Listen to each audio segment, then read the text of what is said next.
London, rock on Chicago, Diet Pepsi, Alright, okay, something new for today, bringing you massive value as I would say. So, what do I got to talk about today? It's gonna be the 1 month Treasury bill.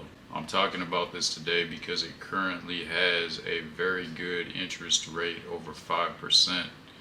And this has not happened in many years. So, I wanted to bring it to people's attention, provide them with massive value so they can put their money to work without having to work themselves. Put their money to make more money without having to trade their time. The only time that you have to trade is the time of going out and buying the Treasury bill. I would have to say that most banks are offering about 3%, 3 to 4% right now. So if you got money just sitting in the bank, you can move it over here to a Treasury bill and you're gonna make more money. So I'm going to talk about what U.S. Treasuries are, the process that you would have to go about to buy them, or the multiple options that you have to buy them. Also, why you would want to buy this in the first place. Look at different situations, like different reasons as why this might make sense to you. For some people it might not make that much sense, but if it does and you didn't know about it, then hopefully you're about to make some more money. Alright, so before I get on to what I got to say, if you feel like you're going to get some value today, or even yesterday, or even in the future, you know what to do. Go ahead, hit the like button, hit the subscribe. Any comments, questions, anything like that, that's good. So going on to what I got to say. So basically, when the U.S. puts out treasuries for people to buy, it's the government basically asking people for a loan. And most likely what they're doing with this money is paying off their own debt. Now, however, it makes financial sense to them through the interest rates, so the interest rates are always being adjusted. There's also different kinds of treasuries. There's treasury bills, treasury notes. Sometimes they're called T-bonds, T-notes. Different kinds of treasuries. The main treasury I'm talking about right now, which in my opinion has the best value, is the Treasury bill. The main thing that sets these different bills apart is the time frames, right? So when you buy a Treasury bill, T-bill, whatever you want to call it, basically it's going to depend on the time that you buy is going to determine the interest rate. So different time frames have different interest rates. There are different Treasury options that go from a few days all the way up to about a year. And depending on what you do, it's going to have a different interest rate. And depending on your own situation, is going to depend on which time frame you're going to be picking. So yeah, looking at this chart, basically I can see that over the past few years, the Treasury bill that I'm talking about right now that's over 5% has been around like 1%. So it hasn't really made financial sense for people to buy something that they're only going to get 1% of their money, especially in the past when stocks, crypto, other investments were a lot more reliable or even less volatile than they are now. So most people were putting their money into other investments. It didn't really make sense, right? Because if you look at it, at the end of the day, before you invest in anything, you want to kind of consider your other possible investment options. Because like even if you succeed and make like 3% on one investment, there could have been another investment that was, just as easy to get into. Maybe you didn't know about it, maybe you did, whatever. But another investment could have given you double that, maybe like 6%. So yeah, it's always important to consider all your investments so that you can put your money into the one investment that you think is going to outperform the other investments. So right now, a lot of people are taking money out of the markets that they used to invest in and they're putting them back into Treasury bills because it makes more sense at this point in time because they're going to get a higher rate of return. And even if they didn't get a higher rate of return, the way the economy looks right now to many investors, it looks kind of risky, so they're feeling that Treasury bill is a safe place for them to keep their money. So yeah, a lot of people looking for an opportunity, like a safe bet. Yeah, this is it right here. So, the government's got a lot of debt situations going on right now, and it makes sense for them to do this. And, depending on how long you want to put your money in, really, and it's backed by the government. So, if the government were to fail or not pay their debts, then yeah, they're probably not going to pay you back. But if that was the case, then I mean, the stock market would probably collapse. Like every other investment would pretty much collapse too. So now that you know what you know, you're probably wondering how you can go and buy yourself some T-bills, some Treasury bills, look at all the different options. So I'm going to talk about the two different main ways to buy them. The first one is going to be through the actual government, and the second one is going to be kind of through a middleman. There's different various exchanges, brokerages that sell T-bills. However, there's different things you'd want to know depending on where you want to go to buy them. So I'm going to get into that. Alright, so looking at the differences of buying a Treasury bill through a brokerage or through the U.S. government. Well, the U.S. government has a website where you can go and you can directly buy these. Just like brokerages have a website, you can go and directly buy them.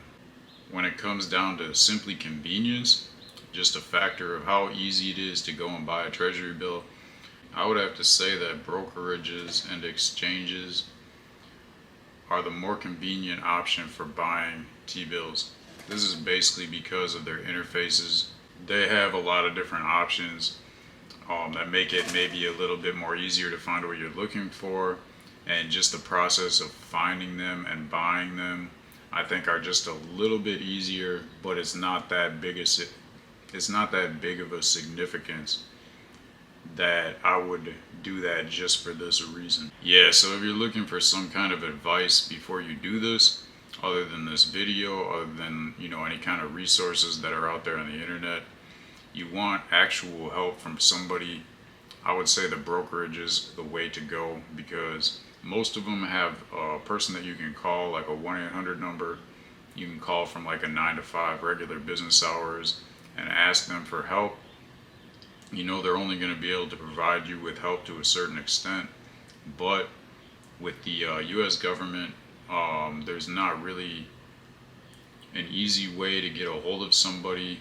And if you do, the amount of information that they can give you is far less than if you actually reach out to a brokerage. So another thing with these T-bills is there's a chance that you might want to sell it before it actually becomes due, like before the original. Let's say you invested in a 1-year Treasury bill, but you need the money after 8 months. Well, the government is not going to buy that back. They're not going to give you your money until the time frame that you originally invested in is up. But you could go on one of these exchanges or brokerages and you could sell it, and whether or not you're going to get more or less than you paid originally or is going to depend on the interest rate at the time. So sometimes it works out where people want to sell something early because they could get a better rate of return than if they waited.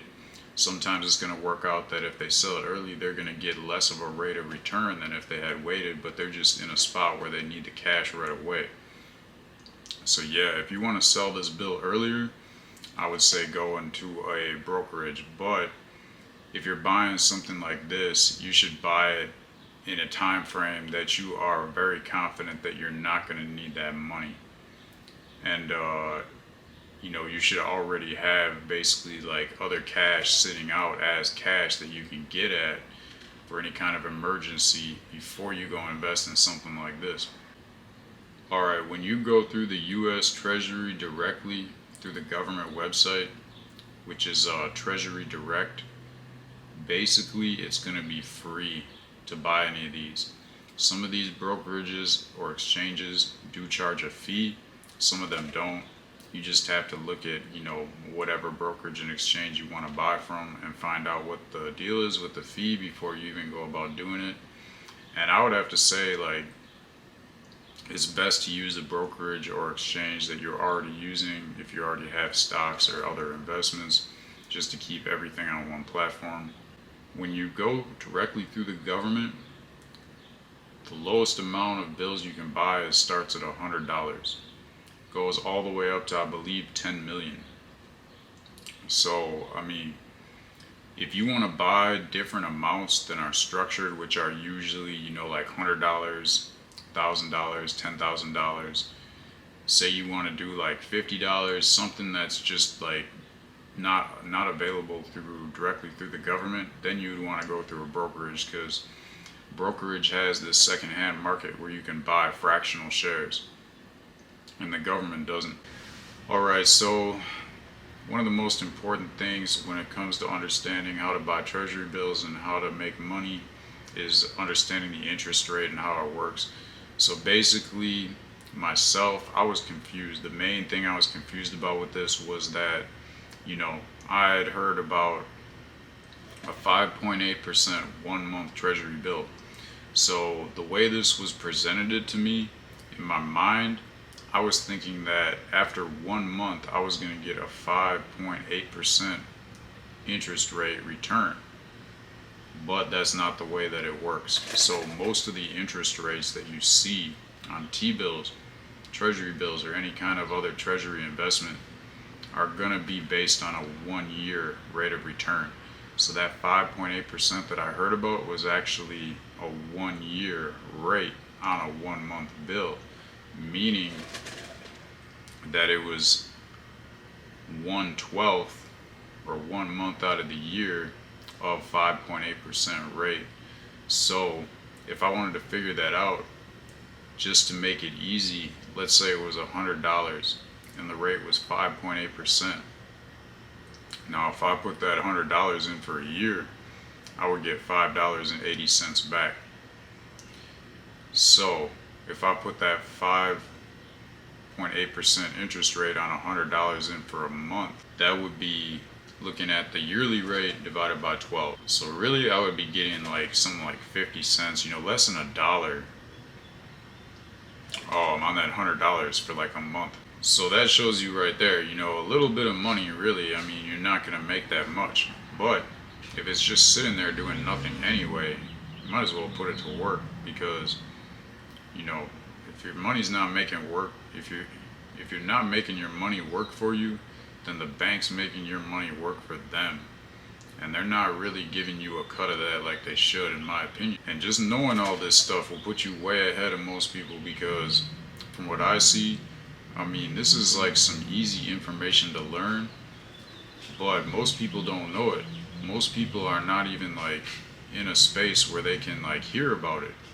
And if you look at, I think, the effort most people put in just to like, so really, if you're looking to make some money, I mean, I'm saying it's going to take like, if you're getting like 50 cents off $100, you're going to get like $5 off $1,000, $50 off of 10K. You put in $100,000, you're going to get like $500 about, in a month.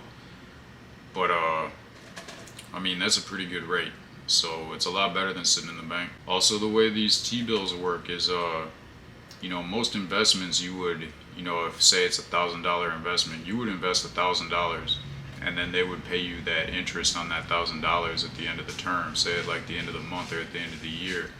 But with a T-bill, what you're doing, let's say that you make $5 in interest on a $100 investment over a term, you're only paying them $95, and then they're giving you back at the end of the term $100.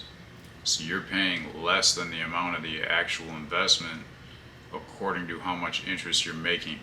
So that makes it even easier to figure out the interest you're making when you look at the investment amount, and you can see how much it is less than the actual, investment that you're paying.